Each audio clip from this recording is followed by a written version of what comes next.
Welcome back. So the forecast finally is starting to look a little bit like winter. We even saw some flurries this morning. So is your car winter ready? Got to be prepped for this. We're joined by David Wilson and Mark Sawyer from Paul Miller Ford. They have some tips for winterizing. It's good to see both of you. Thanks for coming in. We appreciate the invite in. So what should we know? All right, it's winter time, okay? Yep. We'll talk about wiper blades and washer fluid. We know how it is. We don't think about wiper blades until we need them. And you go out in the morning and you get in there and they jump and skip across the windshield. That is so true. And we've all been there and done that. They sound like fingernails on a chalkboard. But, you know, that's something you need to have checked this winter. Just make sure that your wiper blades are in good condition. And if they are, we need to go ahead and check and make sure our washer fluid, that we have washer fluid in our vehicles. Because nothing no worse than hitting the button and nothing comes out with all the, everything, all the road grime we've got on there, and it just gets worse. And you want it rated down pretty cold. I see you do want it rated minus 20 on that. You do want it rated down pretty cold, and just maintain, keep that filled. Gas in your tank. You want to make sure that we have a half tank or better on all morning. So don't be stuck out in traffic. And next thing you know, you're there and you run out of gas. Right. So never a good situation. And what is. else do we have over here? Okay, what we do in our service departments is to make sure that, you know, when you look under your hood, your belts are in good shape.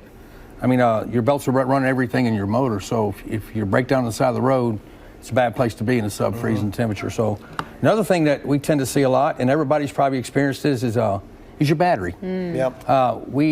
We see a lot of batteries that take a lot of heat in the summertime. I mean, sometimes under hood temperatures are 250 degrees.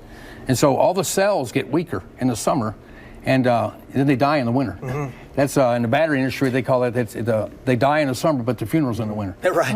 So I've always heard that there's just less cranking power out of a battery when it's very cold. It is. That doesn't help either as the cold weather. So what you probably need to do is any reputable shop is going to have a battery tester that won't just check your voltage. It'll check your cranking amps. So if you go to a place like us, we'll do a free battery test on your vehicle when you come in our shop. And it'll actually, the electronics will check how many cold cranking amps you have going into the winter. If you've got one that's less than 70% of what its rated is from the factory, it's probably going to not going to start your car on a sub-freezing day. So ours actually just gives you a little printout. It's a micro computer in here, and it tells you how many cold cranking amps you have. But I would at least make sure you have 70% of the rated cranking amps in your vehicle battery. So good deal. Now, are there any other suggestions you all have for cold weather? Oh, absolutely. There's numerous. You can make that list as large as that you'd want it to be. You know, just I would advise everybody to get a blanket, a coat, a jacket, gloves, anything, shovel to put in the back of your car, so forth. And you know, another thing we haven't talked about is the tires. You know, we got potholes with the winter time coming on and so forth. And what I'd like to do at Paul Miller Ford, we're all about giving back. And I haven't talked with Mark about this, but we'll go ahead and do this.